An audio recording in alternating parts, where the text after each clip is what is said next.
Isto funciona? Ah, isso realmente não funciona. Níveis, níveis, níveis, níveis. Acabei de receber algo ótimo pelo correio hoje. É um software do qual nunca ouvi falar, de uma empresa da qual nunca ouvi falar, que faz algo que você nunca ouviu falar. Este é um espaço comum, de uma empresa chamada, eu acho, 6TH Floor Studios, 6TH Floor Media. E o que é? É um ambiente de escrita colaborativa para uso das escolas. Então é como o Google Docs. Mas eu, de 1996, o que acho particularmente intrigante sobre isso, e o que não descobri até pegar os discos e olhar para eles, é que na verdade foi publicado por Otten Mifflin, o pessoal que publica livros didáticos e tudo mais quando você estava na escola. Então isso é fofo. E estou realmente interessado em administrar isso. O problema é que este é um software comercial, e acho que há uma boa possibilidade, já que foi distribuído em disquete no final da era do software comercial na era do disquete, estes podem ser discos automodificáveis. Acho que é mais coisa dos anos 80, mas não quero correr riscos. Então, eu poderia configurá-lo para somente leitura, mas a instalação falharia e eu não saberia exatamente por quê. O que eu prefiro fazer é tirar uma imagem de cada um desses discos e gravá-la em um novo disco e depois instalar a partir deles.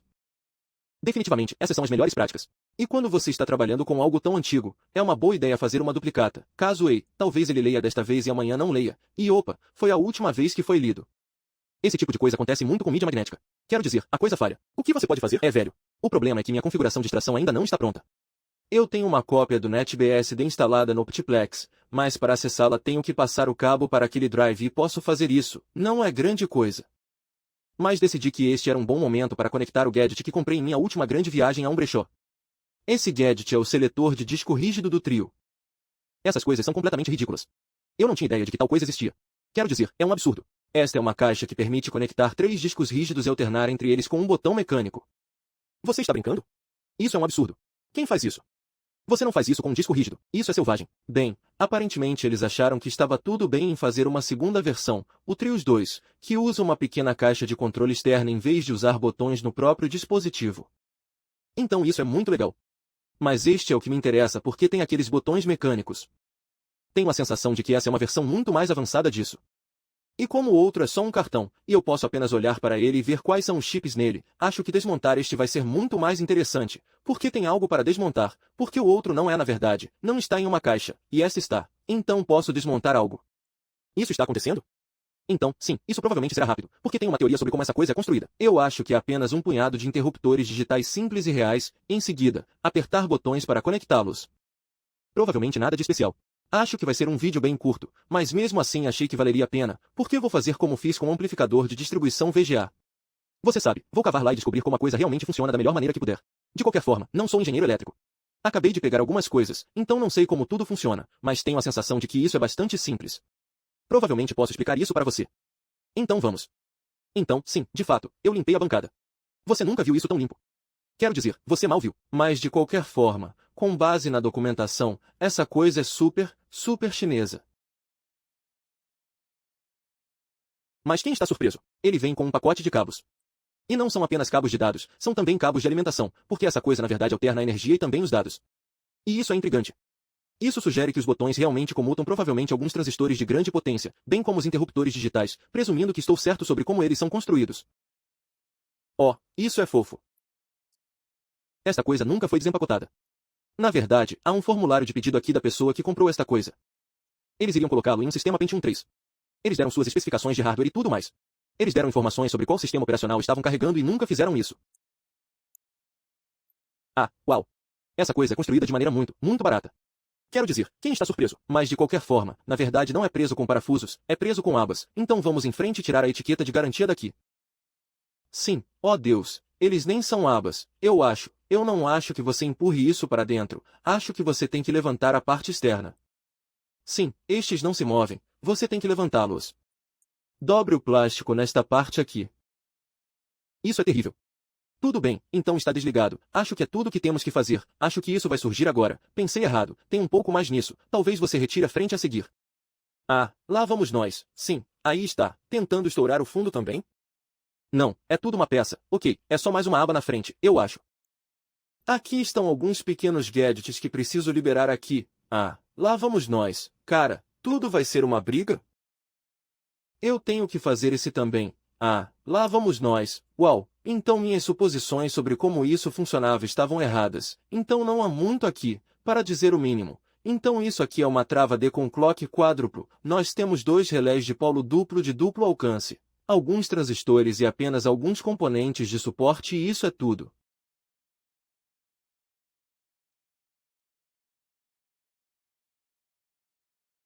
Ah, mas quer saber? Eu nem percebi. Aqui na parte de trás, na verdade tem mais lógica. Então vamos ver o que esses caras são. 4066. Então esses caras aqui são interruptores analógicos quádruplos. Então temos uma trava quádrupla e interruptores quádruplos, e não tenho certeza do que isso significa.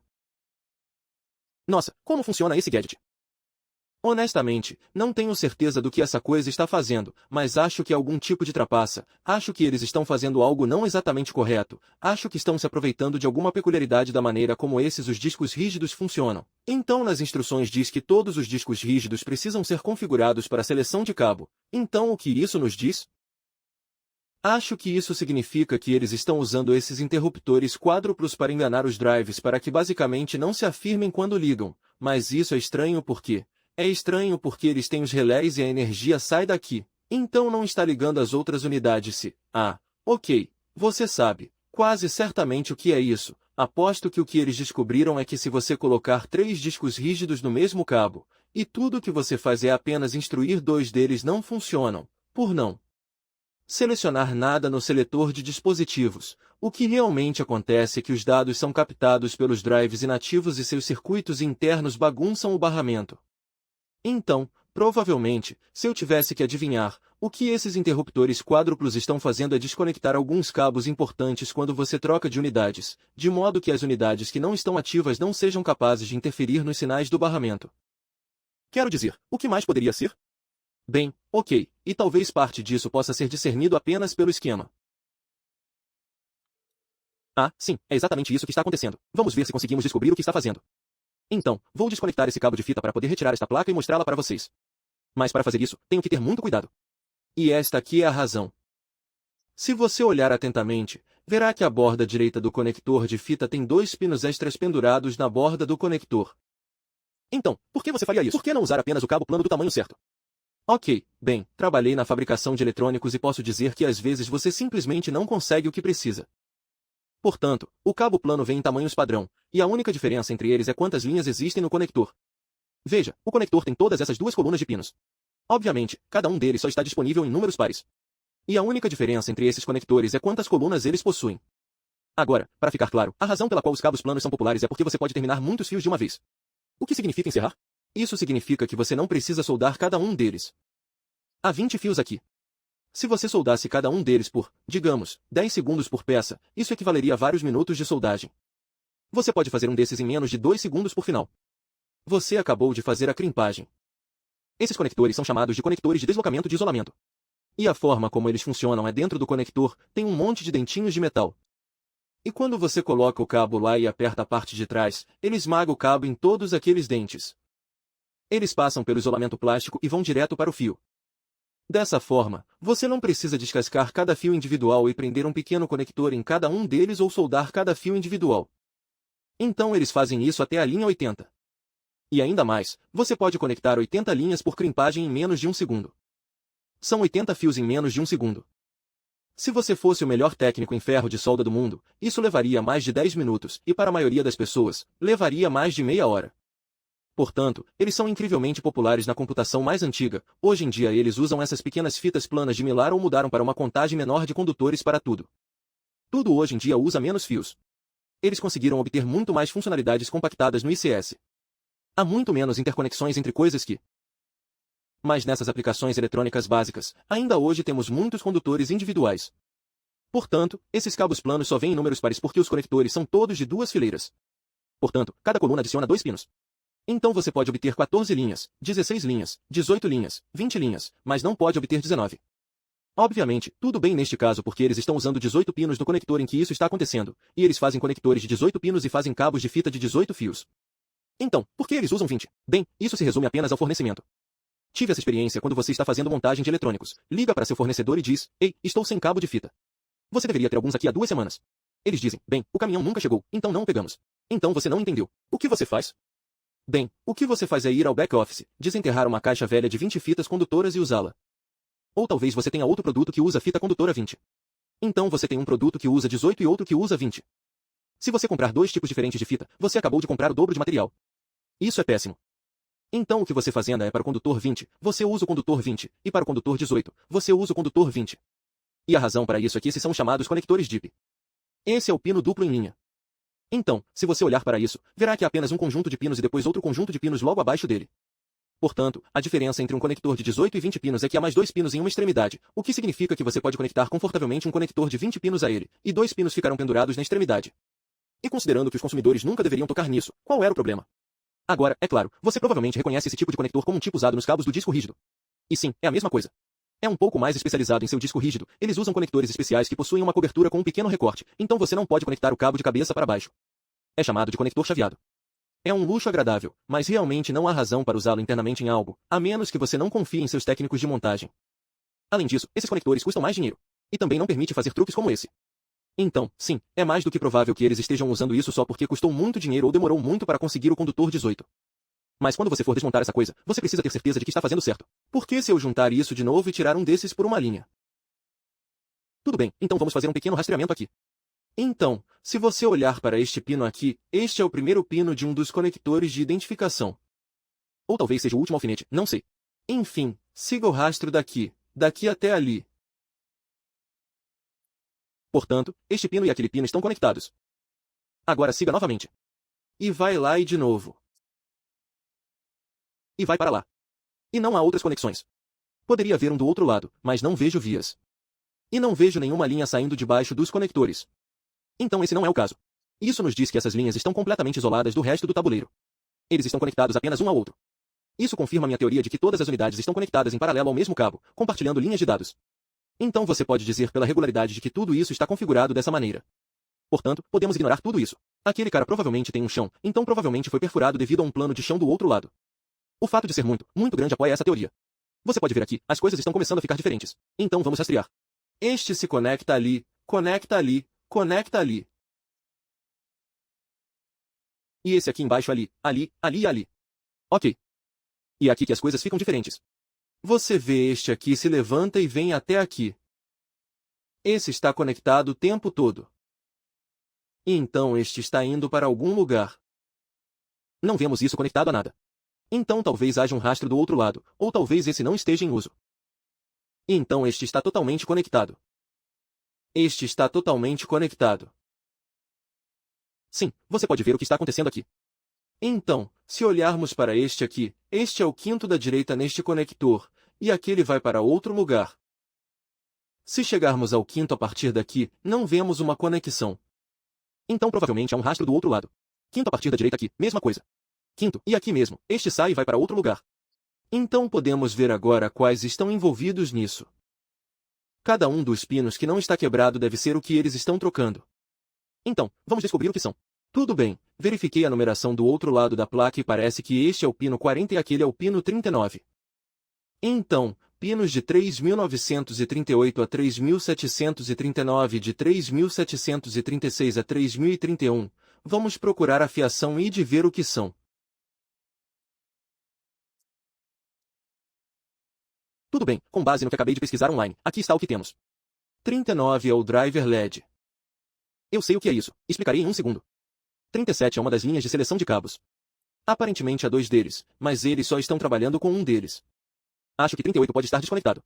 Deixe-me ver. 37 e 38 são selecionados por cabo, mas desconectaram 38 completamente, então estão trocando apenas 37. 31 é a solicitação de interrupção e 23 é o estroboscópio de gravação. Ok, então é assim que isso funciona.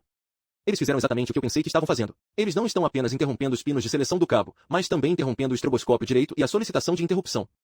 Na verdade, não sei muito sobre como o ID funciona, então não tenho certeza de quais são as implicações disso, mas posso dizer que, como regra geral em eletrônica, se você quiser desligar um chip, você interrompe seu sinal de relógio. No caso do ID, a solicitação de interrupção e o estroboscópio de gravação constituem uma espécie de sinais de clock. Então é isso que eles estão fazendo. Eles estão deixando todas as unidades acesas, mas estão desligando as linhas que lhes permitiriam realmente interagir com o barramento. Então, eles estão recebendo sinais, mas nenhuma de suas informações está sendo acionada para realmente operar, então nada está realmente processando os dados. Então isso é bastante inteligente. Na verdade, essa coisa é ainda mais simples do que eu pensava. Achei que eles usariam algum tipo de pesadelo com switches de dados multilinhas de 40 condutores, mas não, eles estão apenas cegando as unidades. Muito inteligente. Ah, e aquele driver de LED, é porque essa coisa realmente tem LEDs na frente. Para mostrar a atividade da unidade de disco, não sei exatamente por que eles fazem isso. Em vez de apenas deixar o computador cuidar disso, acho que isso pode servir apenas para ilustrar em qual unidade você está realmente, como um lembrete, porque caso contrário, você teria que saber qual dos botões foi realmente pressionado. E isso pode ser difícil para algumas pessoas. Então, sim, isso é um truque, mas é um dispositivo muito inteligente. Agora a questão é, o outro funciona da mesma maneira? Então eu deveria dar uma olhada nisso e descobrir.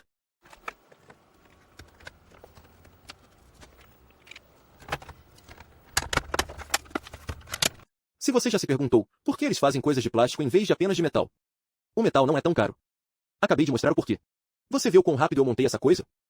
Na fabricação, a velocidade com que você consegue montar algo é uma grande parte do custo de construção. Então, o fato de você poder simplesmente bater essa coisa, bam bam bam.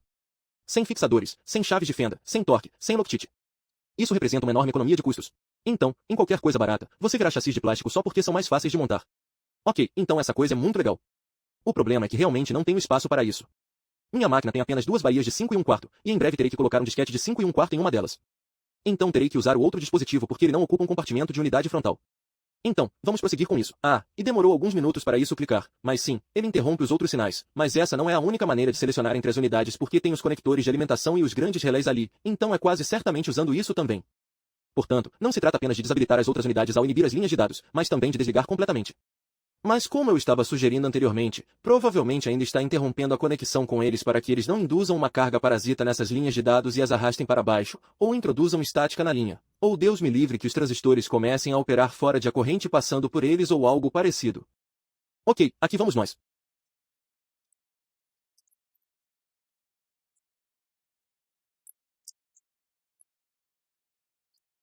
Tudo bem, aqui está o outro gadget, e este é muito mais simples, embora seja muito complexo para eu decifrar completamente o que ele faz. Veja, essa coisa parece uma placa PCI, mas não é uma placa PCI. Veja, não há conectores aqui. A única razão pela qual isso está em uma placa como esta que tem o que parece ser um conector PCI é porque é assim que ela é montada no gabinete. É assim que ele se fixa na placa-mãe, para que você tenha um lugar para ele morar dentro do computador, em vez de apenas ficar flutuando. Então essa coisa é mais complexa que a outra. Tem um monte de opções diferentes. Você pode configurá-lo em vários modos diferentes. Veja, há todas essas opções diferentes de como você pode configurá-lo, e parece permitir que você selecione uma unidade mestre e uma unidade escrava. E não consigo dizer como isso funciona. Acho que o que está dizendo é que você precisa definir as outras 2 unidades da máquina como escravas, então, pode alternar entre os 2 escravos ou entre 3 mestres. De qualquer forma, isso é confuso. Eu não vou fazer isso. Só vou alternar entre 2 unidades. Eu estou feliz. Quero dizer, o que isso significa é que este dispositivo tem muito mais inteligência do que o outro, ou pelo menos há um pouco mais. Mas o mais importante é que eles precisam ser capazes de tomar decisões com base em botões, o que significa automaticamente que você precisa ter estado, precisa fazer com que ele leia o valor desse botão e, se estiver inativo, precisa aumente para o próximo valor e permaneça lá até pressioná-lo novamente. Portanto, ao contrário do outro dispositivo, que era essencialmente todo lógico analógico, não havia lógica digital nele. Este, na verdade, precisa ter algum tipo de computador. Agora você poderia construir isso a partir de componentes eletrônicos, você poderia construir isso a partir de transistores, como flip-flops e outros enfeites. Mas, na prática, ninguém fez isso depois dos anos 80. Então, o que essa coisa tem para fazer tudo isso é o que acredito ser provavelmente um FPGA. Então veja, esse vencedor aqui é uma espécie de microcontrolador FPGA. Você pode ver que há um cristal de tempo próximo a ele, o que significa que é um computador. Vou retirar o adesivo, porque não tem motivo para não fazer isso. Tudo bem, temos um GMS 97 litros 51 e, para o Google, é um microcontrolador de chip único de 8 bits. Então, sim, é apenas um pequeno computador que monitora todos os valores. Tudo bem, então o fato de ter um microcontrolador é uma droga porque significa que, bem, não vamos descobrir o que ele realmente está fazendo porque o microcontrolador pode estar fazendo qualquer coisa no mundo. O que podemos fazer é pelo menos olhar para os conectores na parte traseira. E podemos ver se vemos essas mesmas linhas sendo interrompidas. Ou se vimos outros diferentes. O problema é que isso é muito mais difícil neste caso. Veja, porque os conectores não estão diretamente um sobre o outro. Eles não são apenas estourados. Eles têm um monte de vias e outras coisas acontecendo. Essa linha aqui sobe, passa e conecta aqui. Portanto, essas 2 linhas são transportadas juntas. Mas então o quê? O que acontece depois? Bem, quase posso prometer isso do outro lado do tabuleiro. Há uma via. Isso está ligado a um traço no topo que sai daqui. Algo parecido. Então não vou tentar descobrir tudo isso. Vamos voltar e ver aqueles que eles estavam usando no outro dispositivo. E veja se esses mesmos pinos estão interrompidos aqui. Então esse será o primeiro ponto. Então isso significa que deveria ser 39. Portanto, não vejo uma conexão no 37 em lugar nenhum. Então isso é 31. E este aqui sai e vai para algum lugar. Vamos tentar ver onde isso vai dar.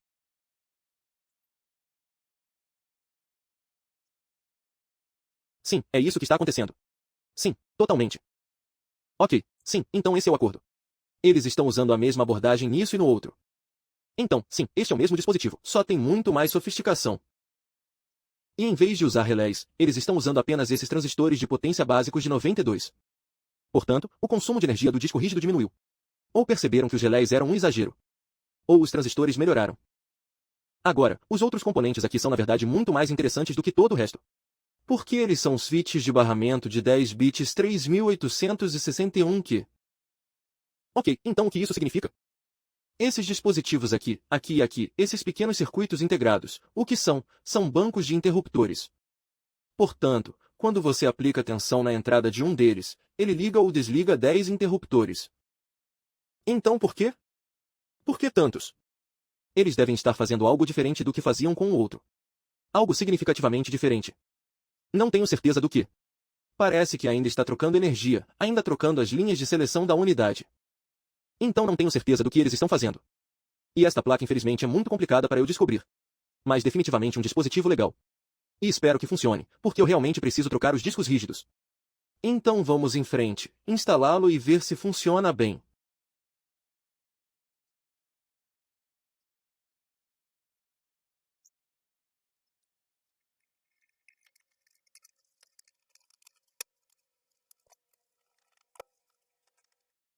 Então, imediatamente, encontramos um problema.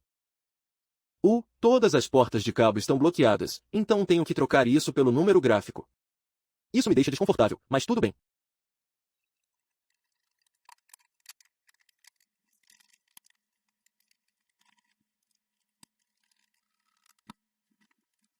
Tudo bem. Isso é muito mais prático.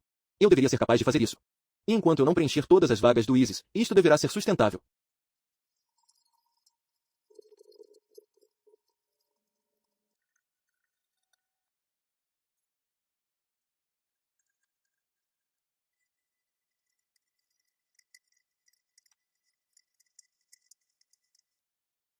O que? O que diabos? Ah, uau. Uau. Agora, isso eu não vi há séculos. Olhe para isso. Um conector de identificação com clipes de retenção. Ah, não há necessidade disso. Aqui vamos nós.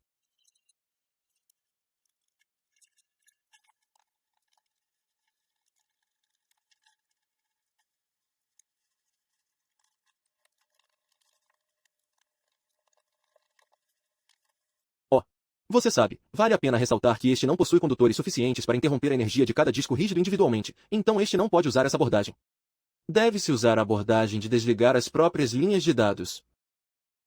Não tenho certeza se isso importa, mas eles são rotulados como HD de 1 a 3. Só não quero mais adivinhar. Espere, não, não. Estou cheio de merda. Ah, ok, então os 12 volts são sempre fornecidos. São os 5 volts dos quais eles o privam. Ok. Marrom, vermelho, laranja. Isso é condutor suficiente. Ok, então eles estão trocando de energia também. Isso é bom. Isso significa que seu disco rígido não está parado, consumindo energia quando não há nada acontecendo.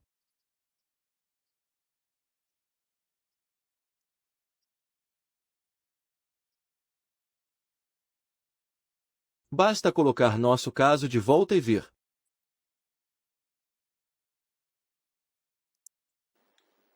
É por isso que a coisa tem uma fonte de alimentação externa em vez de apenas funcionar no computador. Assim, você pode trocar de unidade antes de ligar o computador. Caso contrário, você teria muitos problemas. Então, vamos ver como isso funciona. Então, se eu apenas pressionar Master, ele seleciona entre os três. Se eu apertar a opção Mestre Escravo, acende uma segunda luz. Se eu pressionar novamente, acende a terceira luz. Se eu pressioná-lo novamente, ele desliga ambos. Agora, o que acontece se eu definir como 3 e pressionar Master? Sim, ele muda de volta. Ok, ainda não entendo completamente como isso funciona, mas mesmo assim, faz um pouco mais de sentido agora. Então a última luz aqui diz para correr. E eu acredito que, primeiro, isso acenderá quando a máquina estiver ligada. E segundo, acho que essa coisa não me deixa trocar de unidade quando a máquina está ligada. Então, vamos testar essas duas coisas. Tudo bem, ligando. Não parece que acendeu. Posso trocar de unidade? Não.